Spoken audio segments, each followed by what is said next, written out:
or in a special school. So one of the things that I also just really want to highlight is like that when you put that context around what people are experiencing, that is their experience at the moment, and then they have this real barrier in accessing education for their child as well. In the entire constituency of Cork South West, like I said, you could be driving 2.5 hours and you're still in that constituency.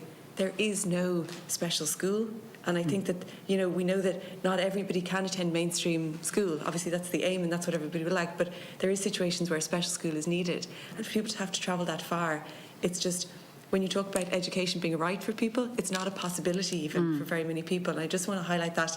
And that sounds very localised. I'm sure that's the case in other areas as well. I'm not actually sure what the story is with the provision of those specific special schools, but I would really ask you to have a look at that area and see, can there be a special school put closer to people, because it's just not feasible, particularly when we're talking about disabilities. Some of the people and families I've engaged with, their child can't spend that long in a car. It's too close to space. So you're talking about a 2.5 hour journey that's turned into something much longer because they have to stop regularly for their child to come out of the car and have some space out of that area. Yeah. So just thank you, Minister. A response on the special school would be great. Yeah, I mean, just first of all, and the SNAs there, I mean, we've an additional 1,165 SNAs which were allocated in the budget, so they've come on stream since January of this year and will be allocated out during the year. I mean, sometimes what happens is a school has an allocation of SNAs and then it may get new children with additional needs in, and therefore it needs a requirement which mightn't have been anticipated at the beginning. And, you know, there is criteria that the NCSE take into account when it's allocating SNAs. So there's like a baseline component. There's, you know, it's the socio-economic, it's the gender, it's, you know, the range of complex needs. So it can be quite niche in terms of how they try to allocate the amount of SNAs. And the NCSE, in fairness to them, are always trying to endeavour to ensure that each school has sufficient capacity, but it isn't always achieved, and that's why the exception review is there. Just around special schools, I mean, you'll be aware of the fact in Cork we opened Carrickline. Danu School was opened here in Dublin before I came into this position, and we also opened Our Lady of Good Hope. There is always a place for special schools, and the department and the National Council for Special Education is always amenable to opening a special school where it's needed. I mean, you're right about education being a right. It is a right. It doesn't specify that it's a right in your locality, but that's not to say that we don't endeavour to do that, because we do.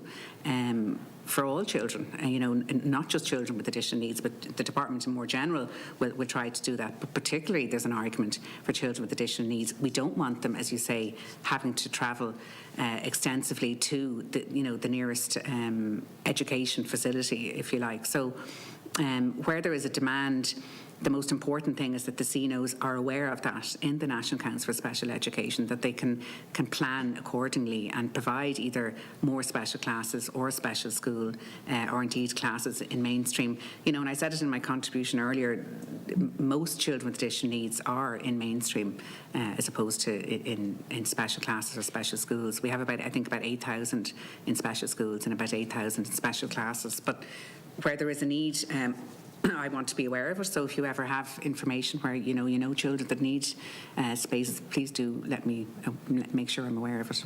I'll get in touch with you about specific areas, that's for sure. But I think, sorry, just one final comment, Chair, and I know I've taken a lot of time, but I think that kind of summary that you made there of like it's a right to education but not necessarily based in your locality, like that's really problematic approach from the department, because it shouldn't be a postcode lottery. But we have had people in before the committee who said, for one, they came from Australia and the drop in services and access to education they had for their child was unbelievable, but they made that decision because they wanted to be near family. Then when they moved from Galway to Cork, there was the same drop. The services completely depleted. And it shouldn't be a case of this kind of postcode lottery around access to essential services that people have a right to. I think I was simply reiterating what the law is. And as I said to you, that's not to say that we don't endeavour, because we do endeavour. And it can prove really difficult and really challenging. I mean, we can concede that. Certainly as a minister, I'm not the department myself, but I know the department is ad idem in what I say in terms of us trying to secure a special school place for a child in its own locality, in its own neighbourhood, in its own community. And we do try to do the same with special classes as well and mainstream. But it doesn't always happen, and it can be difficult, particularly if it's one child, for example, that might need a special school. Then, the department would look at it, I suppose, from a public purse perspective as well. Can it build a school just for one child, or is there going to be more children that are going to need that special school? So there's a number of different factors that have to be taken into account, but certainly as Minister I will be doing all I can to ensure that every child is not left and that has the appropriate education. Okay. Erin McGree.